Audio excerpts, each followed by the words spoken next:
بسم اللہ الرحمن الرحیم۔ اور دو باتیں زندگی میں یاد رکھیے گا، آپ کو کام دیں گی۔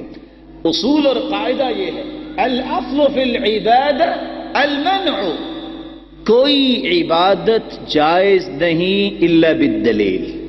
جس کو آپ نیکی کہہ سکتے ہیں، جس کو آپ عبادت کہہ سکتے ہیں، یہ قرآن اور حدیث کی دلیل کے بغیر عبادت نہیں بن سکتی۔ الاصل فی العبادہ المنع، آپ کو بڑے سے بڑا انسان قابل کہتا ہے یہ نیکی ہے کر لو، کہو دلیل کی ذریعے۔ ام لہم شرکاء شرعوا لہم، اور اللہ آگے فرماتے ہیں ما لم یأذن بہ اللہ، جس چیز کی اللہ نے اجازت نہیں دی اس کو دین کیسے کوئی بنا سکتا ہے؟ دین تو اللہ نے بھیجا، دین تو اللہ کے رسول لے کے آئے۔ جب تک اللہ کا حکم، جب تک اس کے رسول کا حکم ثابت نہیں ہوگا وہ عبادت نہیں ہو سکتی، وہ نیکی نہیں ہو سکتی۔ دوسرا اصول یاد رکھیے گا، الاصل فی الاشیاء الاباحہ، عام معمولات زندگی سارے جائز ہیں، وہ ناجائز ہیں جس کے بارے میں شریعت نے منع کر دیا۔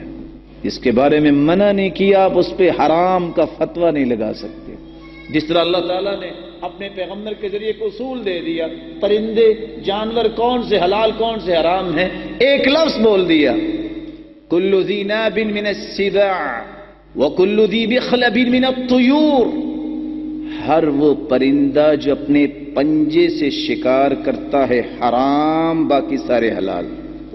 کل ذی ناب من السباع، ہر وہ جانور وہ چھپایا جو کچلی سے شکار کرتا ہے حرام، باقی سب حلال۔ یہ شریعت کے قواعد ہے، اس لیے نیکی اور دین وہ ہوگا جس کی دلیل ہوگی، مگر نہ وہ نیکی اور دین نہیں ہے۔ عام معاملات میں حرام وہ چیز ہوگی جس کے اوپر کوئی نص آ گئی ہے، مگر نہ اس پہ حرام کا فتویٰ نہیں لگے گا۔ میری اللہ سے دعا ہے اللہ ہمیں سچا اور سچا دین سمجھنے، عمل کرنے اور آگے پہنچانے کی توفیق عطا فرمائے۔